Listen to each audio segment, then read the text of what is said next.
Assalamualaikum warahmatullahi wabarakatuh. Selamat pagi rekan-rekan mahasiswa semuanya. Kali ini saya akan menyampaikan sebagian kecil terkait konsep sistem perwakilan kepentingan gitu ya. Nah, sebelum kita mulai, ini udah dimulai sebetulnya. Saya mau tanya dulu, adakah yang sudah membaca koran pagi ini? Ini salah satu koran Kompas yang saya screenshot gitu, karena kalau dulu waktu zaman saya masih mahasiswa, saya masih baca koran itu hard copy, tuh, masih dicetak, masih dibeli Rp2.000, 3.500 kadang. Sekarang udah naik banget harganya dibandingin dulu ya. Nah, tapi sekarang karena semua sudah dapat paket internet gratis dari Kemdikbud, ada salahnya sekali-kali buka kompas.com atau bisnis atau Republika dan yang lainnya. Kenapa? Dengan begitu kita tahu perkembangan situasi yang terjadi. Nah, pada kedepannya sih pasti kita memperhatikan berita-berita terkait bisnis ya. Itu bagaimana berkembang, apa tren yang saat ini dan seterusnya. Nah, kenapa sih kemudian situasi politik juga perlu diperhatikan ya? Satu, karena kita visip. Kedua, tentu saja politik itu mempengaruhi kebijakan. Nah, pagi ini ada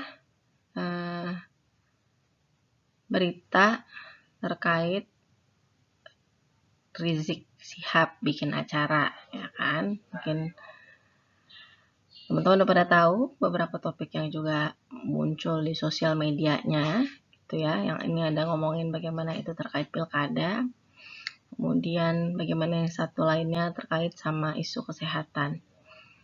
Ini juga ternyata UU Cipta Kerja juga masih dibahas di forum internasional oleh Presiden Joko Widodo.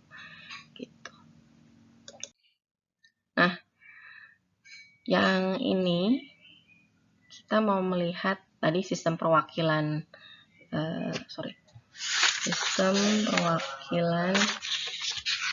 kepentingan. Nah, ini kan kepentingan ini kenapa? Karena berarti ada yang diwakilkan. Kita di Indonesia memiliki masyarakat yang cukup luas, cukup kompleks. Maksudnya gimana? Jadi udah jumlah penduduk kita banyak, gitu ya, kultur kita majemuk, kita selalu dihadapi dengan masyarakat Lampung, masyarakat Jawa, Bali, bahkan ada pendatang, penduduk asli dan seterusnya. Kemudian struktur masyarakat yang kompleks, ada diferensiasi struktural, gitu kan, ada peranan yang spesifik dan terjadi secara meluas. Dengan kompleksitas masyarakat yang ini perlu lembaga penghubung. Kenapa bahasanya di sini masih lembaga penghubung gitu ya? Karena kita belum membahas dalam konteks politik praktisnya. Gitu. Oke, sistem perwakilan kepentingan ini ada dua. Satu pluralisme, satu korporatisme. Oke, suatu sistem yang memungkinkan semua kepentingan, pluralisme, suatu sistem yang memungkinkan semua kepentingan dalam masyarakat bersaing secara bebas untuk mempengaruhi proses politik sehingga tercegah terjadi suatu kelompok mendominasi kelompok yang lain.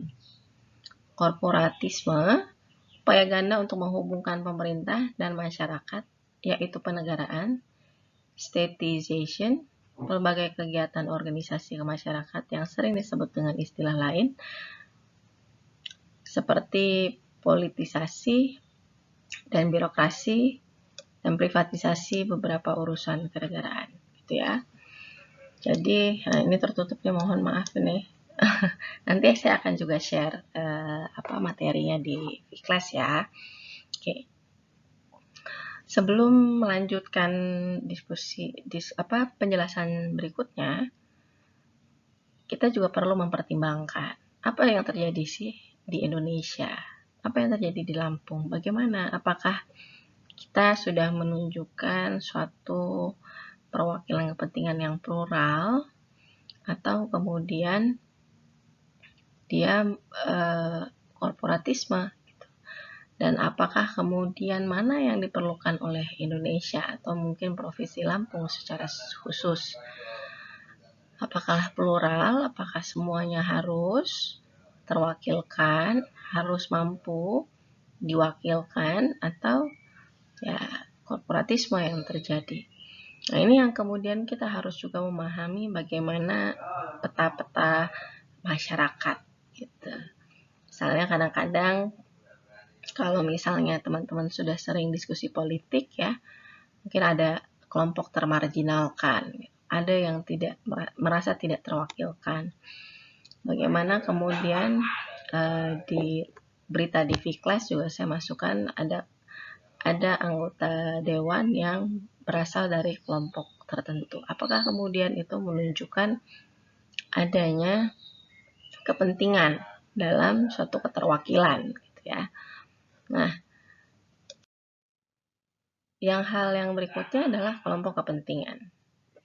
Kelompok kepentingan ini atau yang sering disebut interest group adalah sejumlah orang yang memiliki samaan sifat, sikap, kepercayaan, dan atau tujuan yang sepakat mengorganisasi dirinya untuk melindungi dan mencapai tujuan. Nah, sebelum saya lupa tadi untuk mengenai korporatisme ya, itu juga merupakan ada beberapa hal yang menjadi kondisi dan kemudian persyaratan. Sama sepertinya ketika kita membicarakan tentang kelompok kepentingan, ada karakteristik lainnya. Nah, itu saya lupa juga bilang nih. Ada di bukunya yang ini, yang tadi saya sudah ada di ini ya. Oke, di bukunya ya.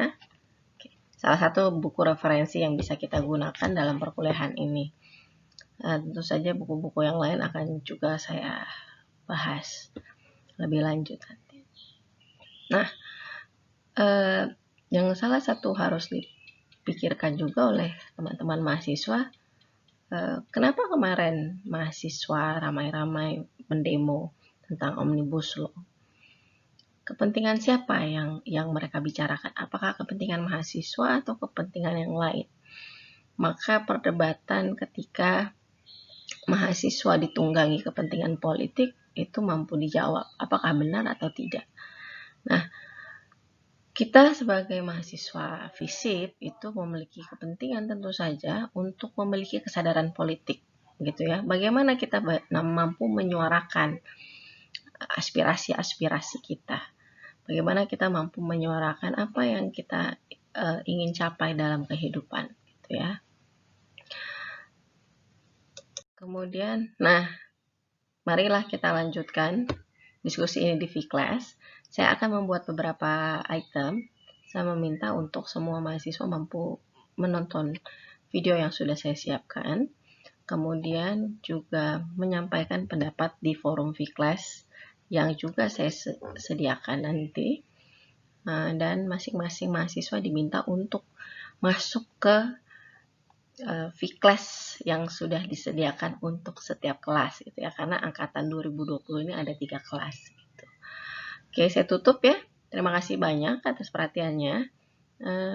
Penjelasan ini sangat singkat memang, karena akan saya berikan materi tambahan terkait yang saya sampaikan tadi, dan juga saya harapkan diskusi kita bisa berjalan sebelum kita mulai melanjutkan pada topik di minggu depan. Ya. Wassalamualaikum warahmatullahi wabarakatuh. Selamat pagi.